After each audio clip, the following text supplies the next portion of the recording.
everyone. Welcome back to another episode of the Easy Conversations podcast, a podcast about having easy conversations. I'm your host, Furkan Gandhia.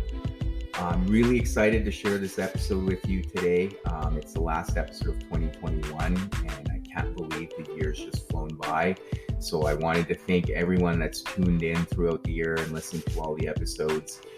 Typically, I wouldn't release an episode over the holiday season, but I really wanted to share this with you as we approach the new year. This episode has Dr. Rich from Live Light Club come on here and talk about sleep.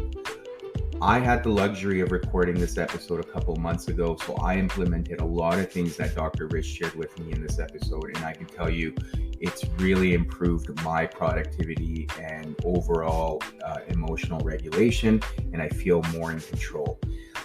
So in this episode, Dr. Rich shares some tools and tips or little tricks we can implement into our daily routine that can really improve our sleep. And then overall, the effect of that is improved productivity and improved creativity. So I hope you can get a lot of this episode, and I really hope you've had a restful holiday season, and I wish you a happy new year. And, I'm hoping 2022 is going to be a great year for everyone. Thank you.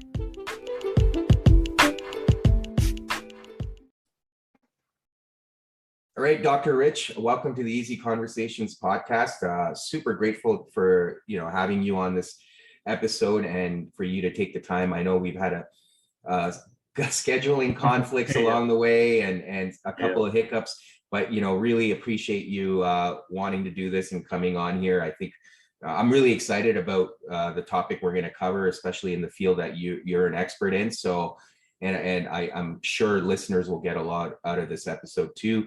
But before we get started, I want to give you an opportunity to talk about what it is that you do, where you're located, and some of the areas you specialize in. Yeah, so I'm over in England, UK, in Manchester, and I'm a second-year medical doctor. So I finished medical school about 14 months ago, and towards the end of my medical school training, I got quite interested in sleep. So I spent about 2 years learning as much as I could about sleep enhancement, researching a bit about sleep, and doing some clinical placements at different sleep clinics. And I learned quite a lot. And I realized that there isn't much available for people who want to sleep better. There isn't much definitive actions and support services that could actually be utilized. I don't know if it's just the UK thing, but it seems through speaking with people at Live Light, it seems to be worldwide. There just isn't much to help people with sleep. So I sort of put together everything I knew and set up a company called Live Light, and our aim is to help improve sleep. Our actual aim is to help the world achieve a good night's sleep in an easy way and to improve mental well-being. So we set up the company. We're making a product that supports sleep from start to finish, and we've been working that up. So far we've done some clinical sleep trials, and we're about to go to investors to get money to build our product, and then we're hopefully going to be building out the Live Light vision from there. And our secondary mission is just to improve sleep awareness and sleep literacy, so people can make the decision as to whether they actually do want to improve their sleep and what the benefits are that they might get out of it. Because one of the problems at the moment is a lot of people don't actually realize that sleep could be one of the best ways to improve your life today, like right now. And there aren't many things like that. And sleep is one of the few things we can say, I'm sleeping better today, and 2 weeks later, it's completely changed the way you're interacting with your life. Absolutely. And there's a lot of areas I want to explore today in terms of sleep, because to your point, not a lot of people are aware, and I want to bring that awareness and more so also for my own learning. But just out of curiosity, like, what about sleep was it that, kind of intrigued you? Why was it so important for you to do that research? Yeah, that's a very, very interesting question. So growing up, I had no interest in sleep whatsoever. If you asked me at 18, would I be interested in sleep? I'd have said, hell no, that's boring. That's not. I like football and gaming, and I went to medical school because I was good at science. I wanted to do surgery, so sleep was never in the plan. But coincidentally, I got interested in dreaming, I don't really even know how that happened, but I started getting interested in dreaming, started recording my dreams. And obviously, the more you sleep, the more dreams you have. So I actually started sleeping a proper amount. I was sleeping about 6 to 7 hours before, and I wanted to start sleeping 8 hours so I could have more dreams, because you get most of your dreams at the end of your sleep, because that's when you get REM. Coincidentally, when I started sleeping better and sleeping 8 hours consistently, and this was in my 4th year in medical school, I noticed my concentration started improving, my energy levels started improving, my mood started improving. I was like, hold on, I think this is happening because I'm sleeping better consistently. I noticed an upward trajectory in the way I felt, and I felt so much more productive, and it sort of felt like I was, a new person. And this was from coincidentally sleeping better. So I had the experience of sleep changing the way I interact with the world through sleeping better. I was like, hold on, I'm in, fairly educated guy, I'm in medical school, and I didn't even spot that this could have such a big impact. So when I realized, okay, wow, sleep could have a big impact, and I started reading a bit more about it, I realized just how little information there is and just how much is available for people who want to improve their sleep. I realized there's a massive dearth of information and a massive gap to be filled here, to help people improve their lives.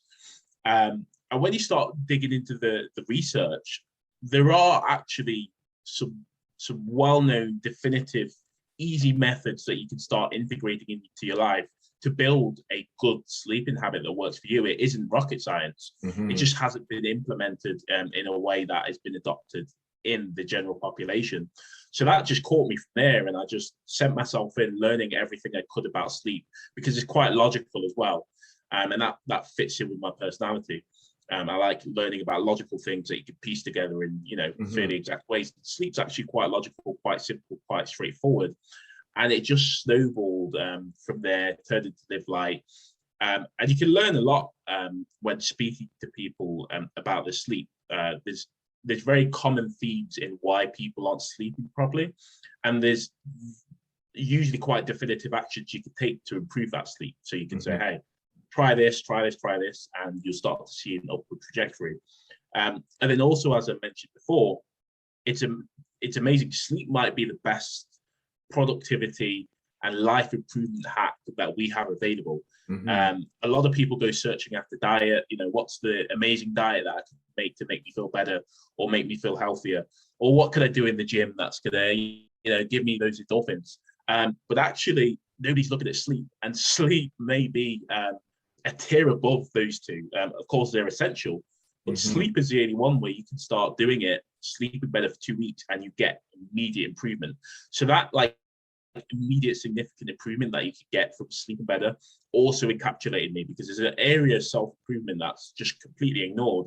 And if we got, more of the world to start sleeping better, I hypothesize that would lead to a significant change in a lot of different areas, whether that's mood, whether that's general well-being, whether that's productivity, etc., etc. It could have a massive impact on the world, and it's something that everybody can start doing today. Yeah, no, that's amazing. And I mean, I have so many questions for you, but starting off with, so, I mean, when we talk about sleep and lack of sleep, the obvious things that you've also touched on is our focus, our productivity, our mood, but there's also certain hidden benefits of improved sleep. And I think that's even our bodily functions and how our gut reacts and how we're able to digest food. And what are some of those hidden benefits that people obviously don't know about? I've read about a lot of research, even with improved sleep, how it can improve your performance as an athlete. But yeah, what are some of those hidden things that people don't understand or take for granted? Yeah, or don't appreciate. One of the big ones is probably emotional regulation. So I always thought I was kind of just like a moody person. I'd have a short temper, I'd fly off the handle. I probably was a little bit like that anyway. But sleep, my poor sleeping self compared to my good sleeping self, there was a massive difference in my ability to stay calm and regulate my emotions. I noticed a significant change. And that can have very real impacts on your life. If there's one version of yourself that's able to stay cool, calm, and collected, and one version of yourself that's moody and flies off the handle all the time, that's going to affect your work. That's going to affect your relationships. That's going to affect the things that you can do in your life. So that's one. You can have a stepwise change in your emotional regulation. Number two is your creativity.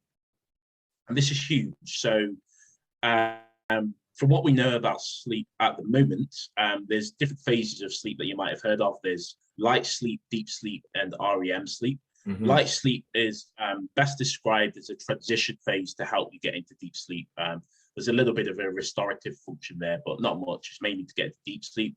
Deep sleep is where all the restorative functions of the body take place. So you're removing the waste out of your body, your cells are regenerating, different physiological processes that repair your brain occur.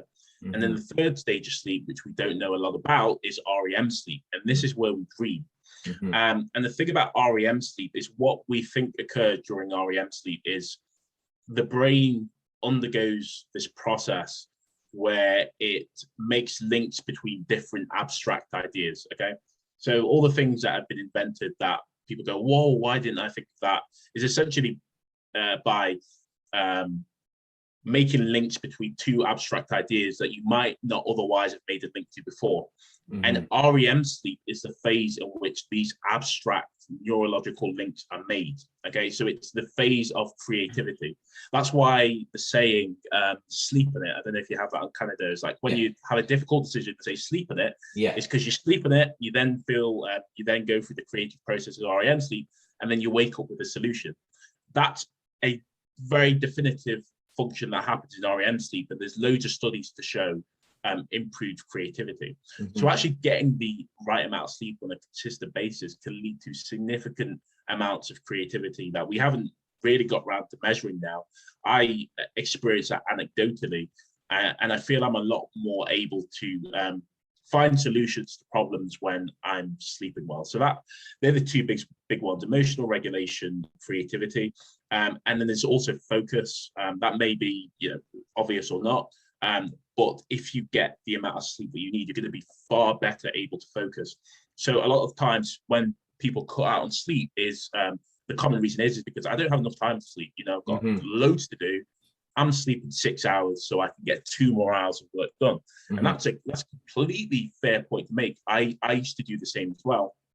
There's been plenty of studies that show that 2 hours of sleep that you cut out, the productivity loss that you're going to experience is going to add up to more than the 2-hour loss. And also the quality of work that you're going to do is going to be significantly less. So by sleeping for 2 hours longer, you're going to be gaining more than the 2 hours you would have lost in terms of improved focus and quality of work. So emotional regulation, creativity, and focus and ability to get work done, probably the 3 big things that people don't often consider.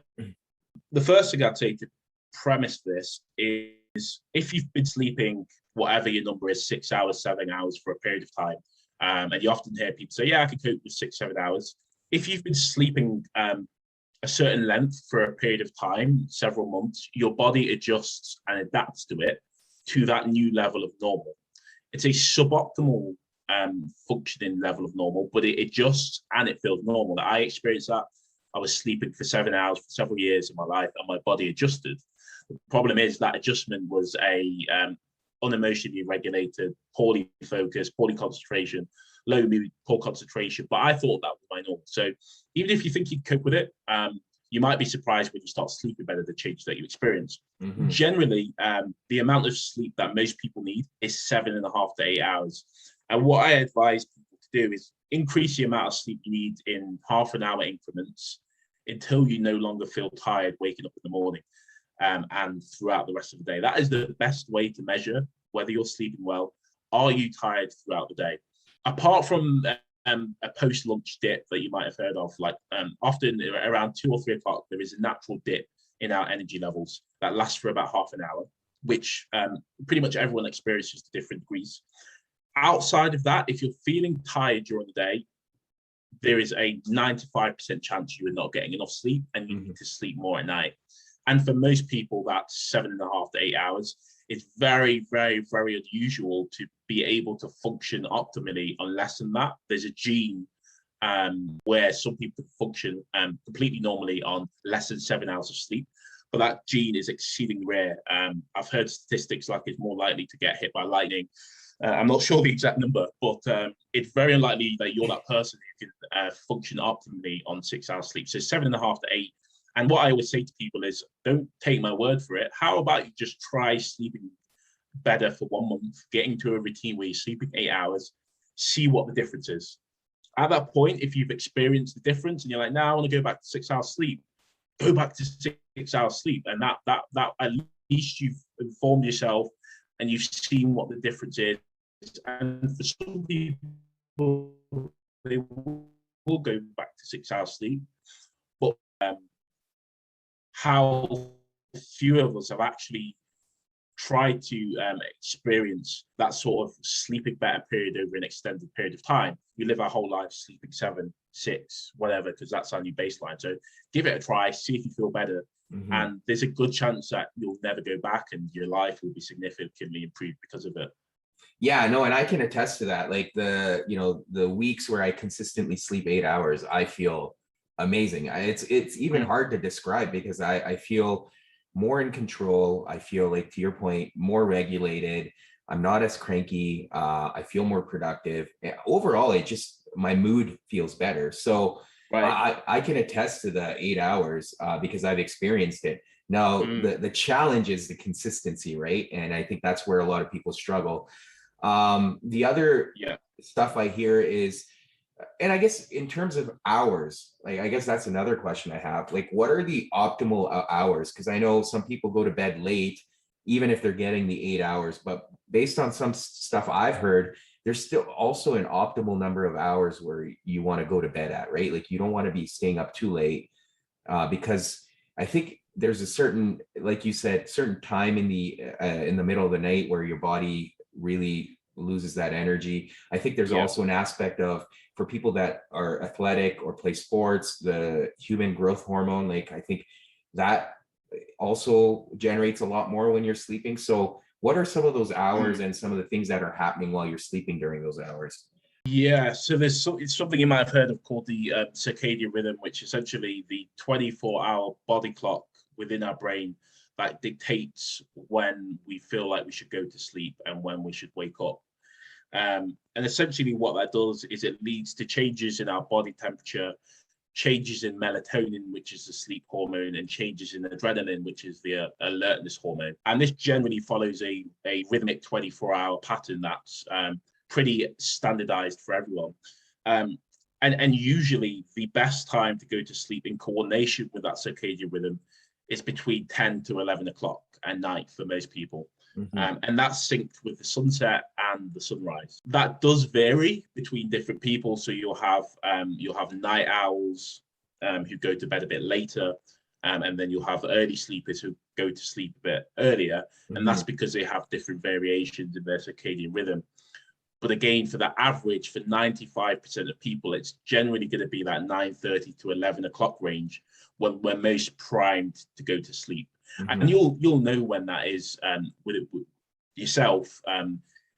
If you give yourself 1 month to say, okay, what's the average amount of time each night that I'm feeling tired? That's probably your optimal sleep. For me, it's around 10:30, and I wake up at 6:30. So that's the optimal time, but it's important to notice there are outliers. Some people who go to bed significantly earlier, some people who go to bed later as well. Mm-hmm. Mm-hmm. Yeah, and I guess there's often times where people also struggle with falling asleep. But on a general perspective, like, what are some things people can do or should avoid in terms of improving their sleep? Obviously we hear about not screen time, like try to avoid screen time late at night. Even if you wake up in the middle of the night, avoid looking at your phone. But what are some of the general tips and tricks that people can apply in their lives to improve their sleep? Yeah. So number one, this is heads and shoulders above everything else, is sticking to a consistent sleep and wake time. So you'll hear some sleep experts say you've got to try and stick to this 7 days a week. I don't agree with that. It's not possible. You're not going to sleep at the same time 7 days a week. But if you can sleep at the same time every night, Monday to Friday when you're working, that is going to be more than enough. That's what I do. So I go to bed at 10:30, and this is pretty much every day, Monday to Thursday, actually. It's not even Monday to Friday. So that my body's syncing in with my circadian rhythm, and I always wake up at the same time. If you do that, your circadian rhythm and your sleep is going to sync up. And every night when you go to sleep, you're going to be as tired as you can be, and you're going to fall asleep quickly.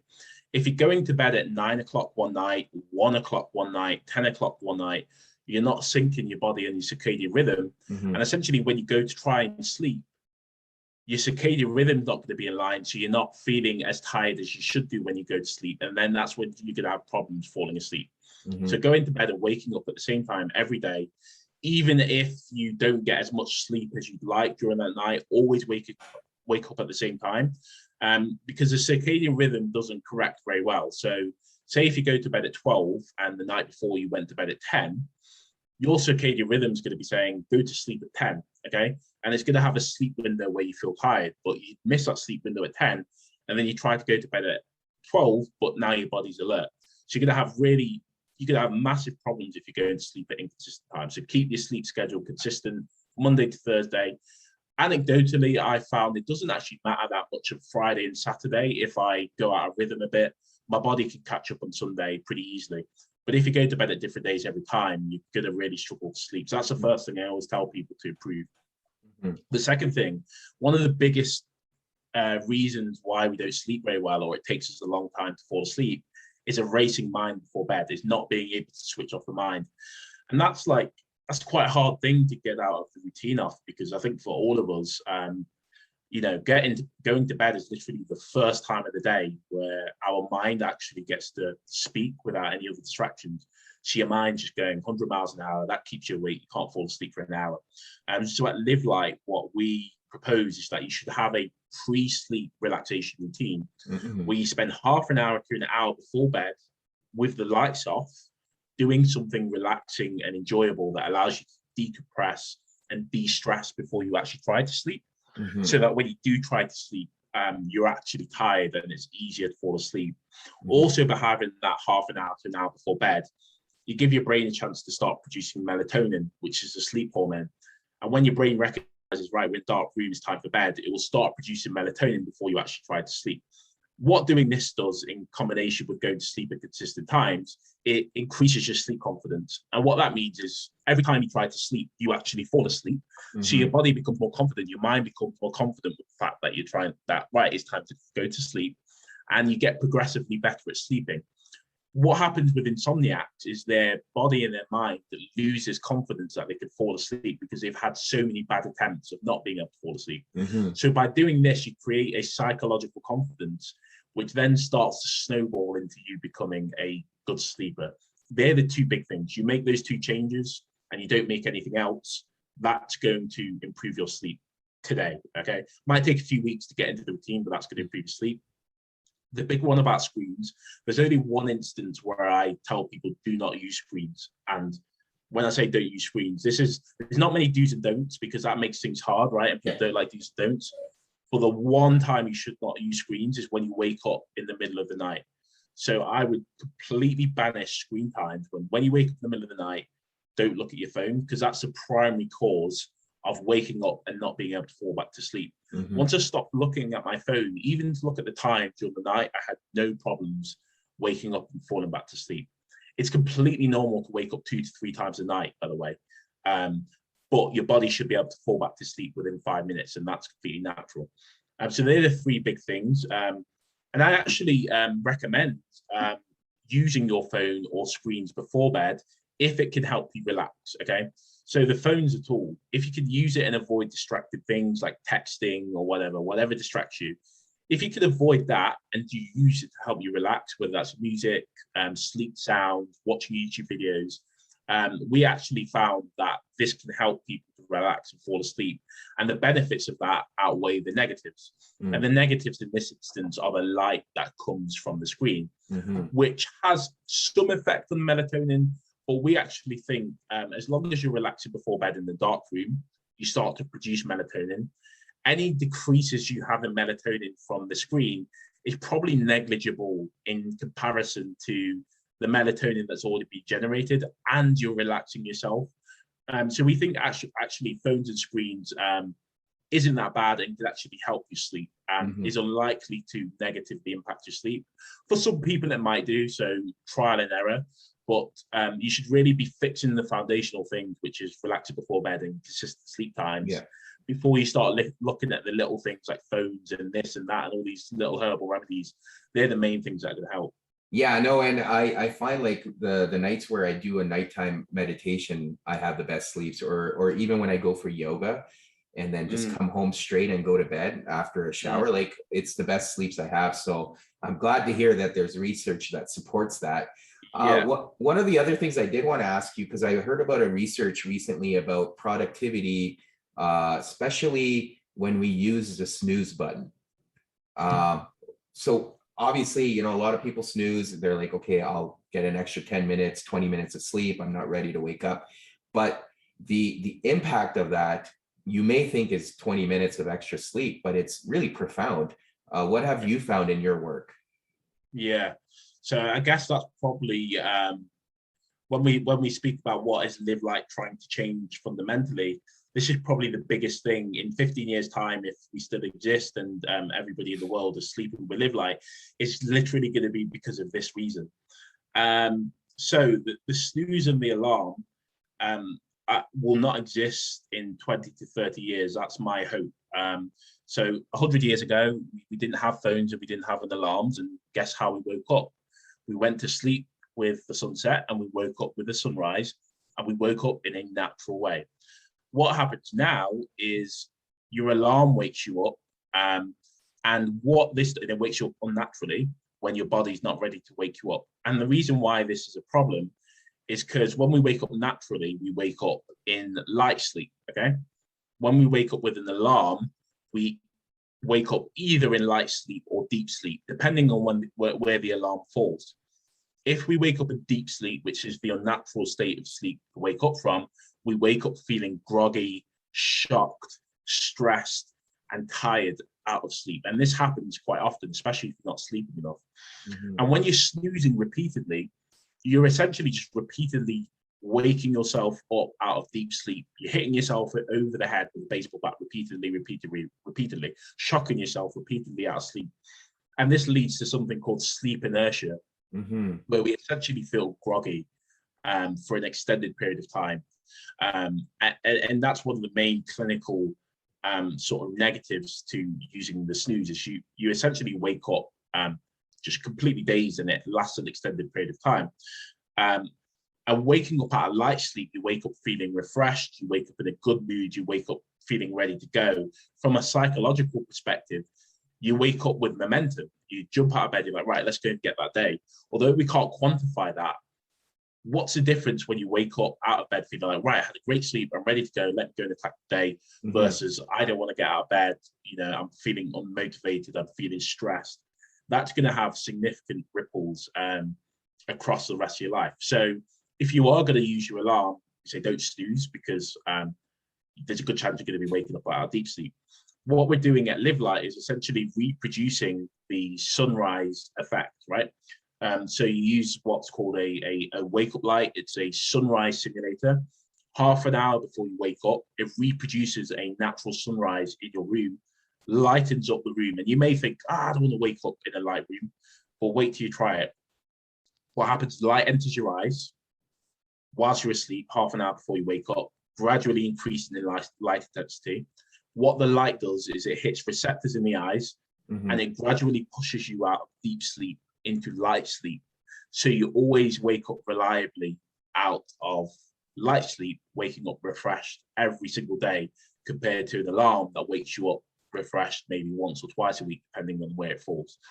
So we're really trying to create something that reliably reproduces a natural awakening from sleep, so that you wake up feeling rejuvenated.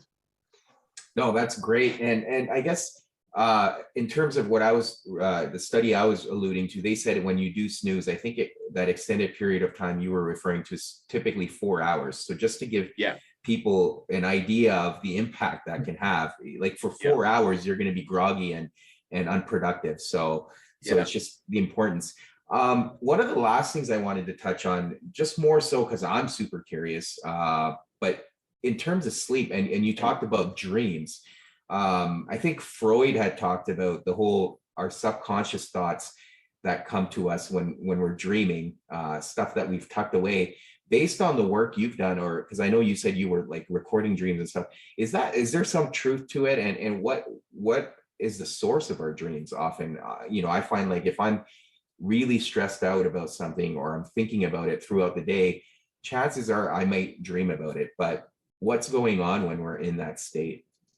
Yeah. So there's a few different things that we know so far go on in dreams.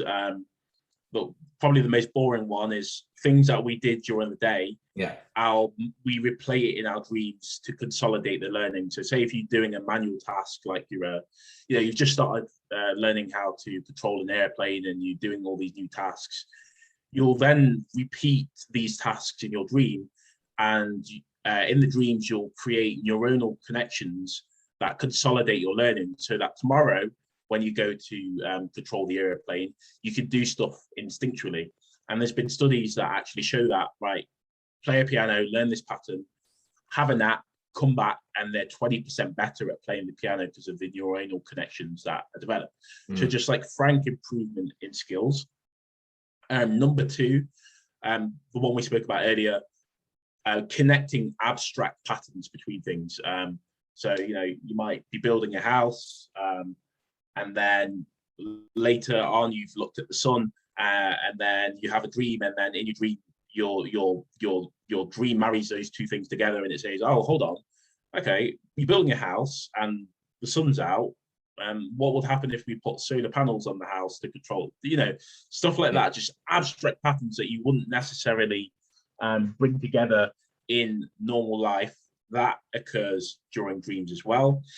The third thing that happens in dreams is that it's essentially an emotional regulator. So things that happen during the day that are emotionally stressful, your brain essentially dampens down the stimuli of those emotional situations so that when you get to it the next time, you can actually deal with it.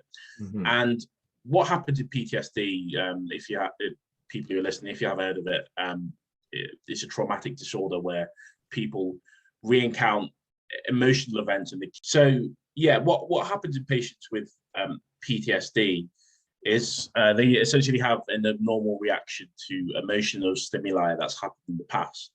And what we actually found in studies is that patients who have PTSD have abnormal amounts of REM sleep, which is the sleep where we dream. And what that indicates is that they're not getting the amount of sleep that is needed for emotional regulation, which is dream sleep.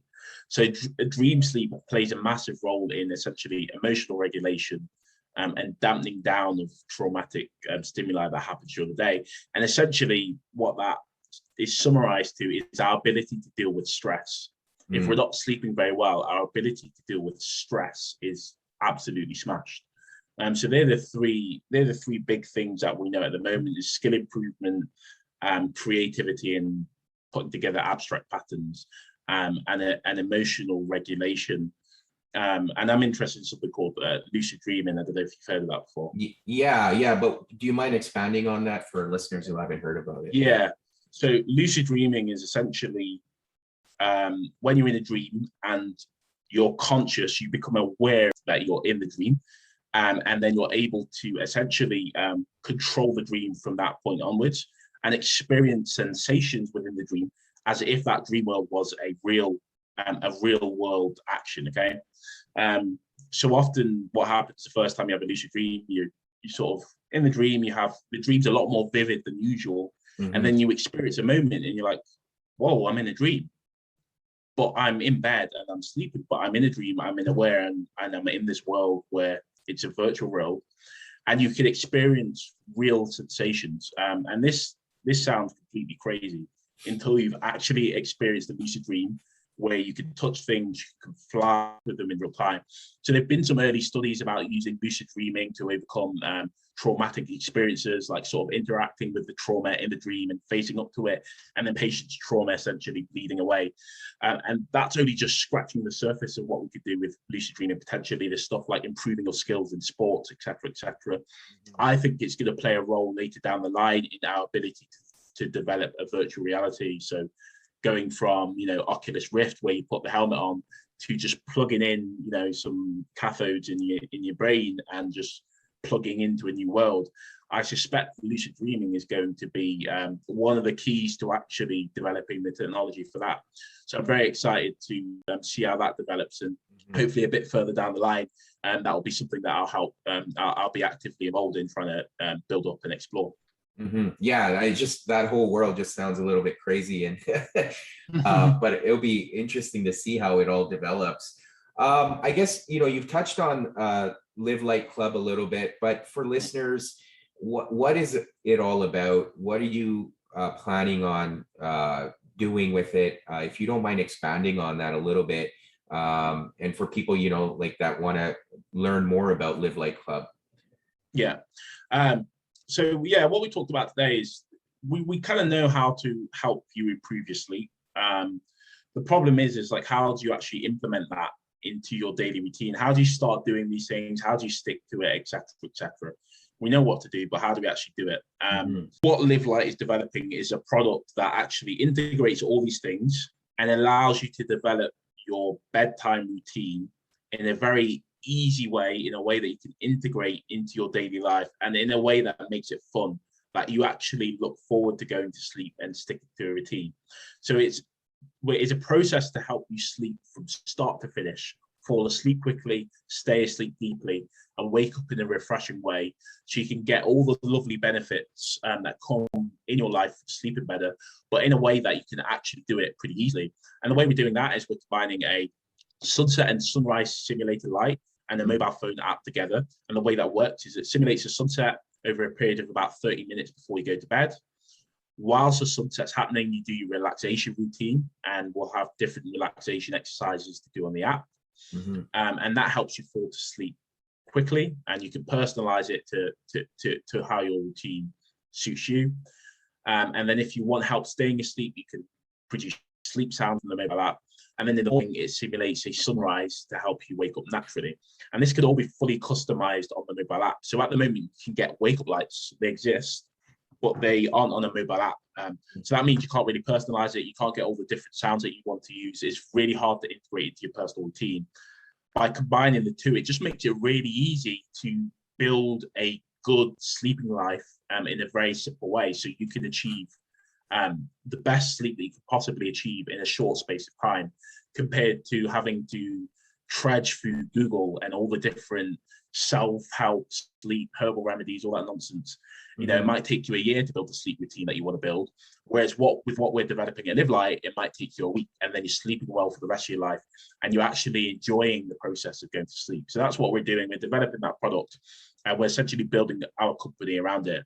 It's also going to pair up as a mental well-being companion app, where we're essentially trying to help people integrate good mental well-being practices that help them improve their life in a stepwise manner, and their mental well-being in a stepwise manner, in a way that could be easily integrated. So for a lot of us, it's quite hard to actually stick to mental well-being habits, even though we'd love to do it. And really what we're trying to do is demystify that and create a mobile application that makes it easy to stick to mental well-being habits and that fit into your daily routine in a reasonable way. And that's really what we're doing. And we're hoping, within 10 years' time, we help 100 million people to sleep better. And we help another 50 million people to improve their mental well-being. And if we could do that, we'll be on course. So we're aiming to get our product out. It's probably going to be spring next year, summertime next year, because hardware products take a long time and a lot of money, and a lot of money to make. So we're going through the process of trying to get the money to make the product now. Once we've done that, we're going to do a crowdfunding campaign around March time, where people can pre-order the product, and then we're going to be delivering the product springtime, summertime next year, and hopefully we'll start to see the good sleeping revolution take hold after that point. Yeah, no, that's amazing, and thank you for sharing all of that about the product. I think there's a lot of value in terms of what you've shared, and I guess kind of like to bring it all together, and you touched on it, is the importance of sleep when it comes to our mental well-being, right? And we often, to your point, don't appreciate how important sleep is to our overall well-being, especially from a mental health perspective. But like, is there last things that you want to mention to listeners? I know we've touched on a lot. We've touched on sleeping patterns and good habits that we can build around improving our sleep. But to kind of bring it all together, is there anything else you want to share? Yeah. So sleeping better may be the biggest thing that you could do right now to improve your life. The single biggest stepwise improvement that you can make right now to your life may be sleeping better. And you don't have to do that much to find out if you're going to get benefit from it. All you have to say is, for the next month, I am going to try and sleep better. I'm going to integrate these sleep enhancement habits. If I sleep better over the next month and I get benefits from it, I might decide to sleep better for the rest of my life, because it could legitimately change your life. You start dieting to change your life, you start exercising to change your life. But guess what? Those things could take a year, 2 years to take hold. And the immediate sort of significance of that isn't often felt. With sleep, you get immediate changes in your life. And it's probably a lot easier to do than eating a good diet and going to the gym 4 times a week. Yeah. So just give it a try, and you might never want to go back, and your life's going to be better for it. So yeah, I just encourage people to give it a try, and it might be the best thing that you ever did. Yeah, thank you. And I guess, Dr. Rich, for people that obviously, I'm sure I didn't cover a lot, and I'm sure people will have questions, but for people that want to get a hold of you or reach out to you, what are some of the ways they can find you, whether it's social media or online? Yeah, so probably the best way is, so we're on Instagram at Live Light Club. That's all one word. And then we're also on livelightclub.com. So you can message us on Instagram. You can go on our website and sign up to our waiting list for our crowdfunding campaign, where we keep everybody up to date about the things we're going to be doing. And yeah, they're probably the best 2 ways to keep in contact with me. We're going to be going full time soon in Live Light, and we'll probably be doing some sleep coaching sessions and stuff like that. So you'll be able to find out about that on our social handles. Yeah, no, thank you again, Dr. Rich. Thanks for coming on the podcast. And, I wish you the best of luck in everything you're doing. Obviously, the work you're doing will make a huge difference in people's lives. As we've already discussed, the importance of sleep. So, I'm, again, really grateful for you coming on here and sharing this message. So thank you. Yeah, no problem at all. Thanks for having me. Thank you for tuning in to another episode. As always, please subscribe to the podcast if you enjoy the episodes, or leave a comment in the comment section. I always love hearing from you. Thank you again, and until next week.